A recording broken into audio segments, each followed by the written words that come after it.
اچھا coming back to this visit, Iranian president کے visit پہ، اب اس میں آپ نے کہا کہ مڈل ایسٹ کی پالیٹکس پہ بھی اثر انداز ہوگا وزٹ، آپ نے کہا اس کا امپیکٹ ہوگا. چلیں in so many words you said it, آپ اس میں سے ایگری نہیں کر رہی.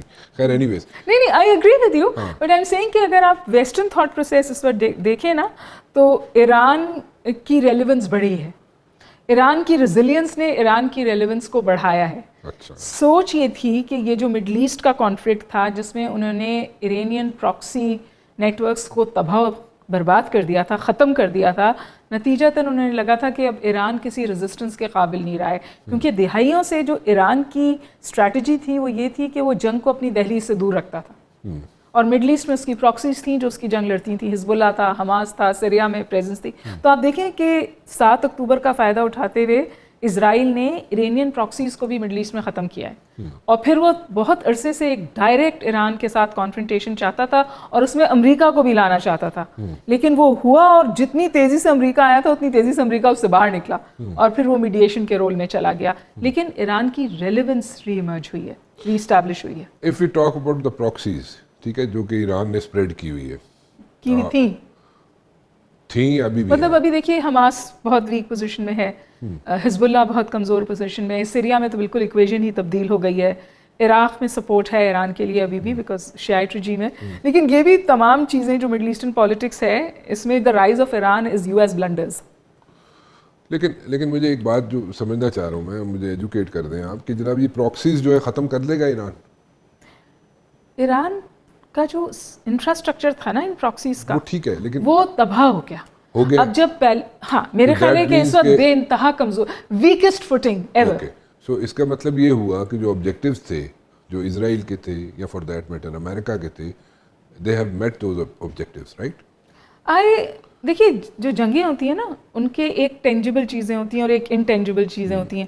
تو اب جو ڈیبیٹ اٹھ رہی ہے اسرائیل کی اتنی aggression, asymmetric use of war, excessive use of war، مطلب اسرائیل کو اس سے زیادہ کھلی چھٹی مل نہیں سکتی تھی، لیکن اس کھلی چھٹی نے شاید اس وقت بیک فائر کیا ہے. ایک کے بعد ایک اسٹیٹ جو ہے وہ 2 اسٹیٹ سولوشن پہ جا رہی ہے. یورپ تو بالکل ان سے علیحدہ ہو گیا. تل اویو کے اندر جو ڈیمانسٹریشنز ہوئی ہیں اسرائیلی پرائم منسٹر کے خلاف، جہاں وہ پیلسٹینین بچوں کی تصویریں لے کے کھڑے ہوئے ہیں اور انہوں نے کہا ہے کہ آپ یہ using starvation as a war strategy بند کریں، as a tool of war بند کریں. تو میرا خیال ہے کہ اسرائیل کے لیے بھی اٹس ناٹ دیٹ ایزی، کیونکہ جو گلوبل اوپینین ہے وہ بالکل اس کے خلاف ہو گیا. اور آپ یاد کیجیے ران صاحب کہ شروع میں جب ٹرمپ آئے تھے تو انہوں نے اسرائیل کو یہ کہا تھا کہ آپ لوگ نیریٹو وار ہار رہے ہیں، اسرائیل نیریٹو وار ہار رہا ہے، PR وار ہار رہا ہے. یہ جو وزٹ ہے ایرانین پریزیڈنٹ کا 2 دن کا، اس میں آپ نے ایک ذکر کیا ہے کہ اس میں جناب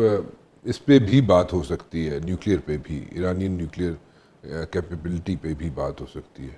وہ کیا بات؟ ایران نیوکلیئر کیپیبلٹی پہ بات کا میں نے نہیں کہا، میں نے یہ کہا کہ پاکستان ایک برج اسٹیٹ کے طور پر کام کر سکتا ہے between the United States of America and Iran. ہمارے US کے تعلقات اس وقت میں کہتی ہوں ایک بار پھر ایک گڈ اسپیس میں، مطلب بہت عرصے تک ہماری وہ گڈ اسپیس انڈیا نے لے لی ہوئی تھی. You think that everything is going to be hunky dory between us and America for long? یہ بات نہیں ہے. بات یہ ہے کہ اس وقت کم از کم پاکستان امریکہ کے تعلقات، اگین دا ٹرمپ مومنٹ، مجھے نہیں پتا اس کی کتنی سسٹینیبلٹی ہے، لیکن ٹرمپ مومنٹ یہ ہے کہ پاکستان اور امریکہ کے تعلقات بہت عرصے بعد ایک بہت اچھی فوٹنگ پر ہیں. اور صرف یہ نہیں کہ مطلب سمجھیے کہ جو ہمارے افغانستان کے حوالے سے مسئلے تھے یا ٹیررزم کے حوالے سے مسئلے تھے، but in terms of trade, in terms of other collaborations, تو ایسا لگتا ہے کہ ایک اچھی کانورسیشن ہے جو ٹرمپ ایڈمنسٹریشن اور ہمارے کوریڈورز آف پاور کے بیچ میں ہو رہی ہے.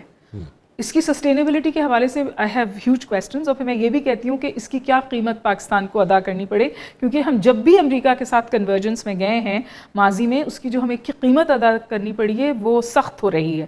Be it the Kalashnikov culture, be it the drug culture, be it other issues, be it the fact that Pakistan was just sort of done and dusted with. جب کام نکل گیا تو پھر ہم بالکل کنارہ ہو گئے، امریکن ریڈار سے ہٹ گئے. بہت عرصے تک ہمارے تعلقات جو تھے وہ افغانستان کی لینس سے دیکھے جانے لگے، پھر ٹیررزم کی لینس سے دیکھے جانے لگے. ہم تواتر کے ساتھ یہ کہتے تھے کہ جی سیبٹ کو بڑا کریں، ہماری انگیجمنٹ بہت اس سے زیادہ ہونی چاہیے.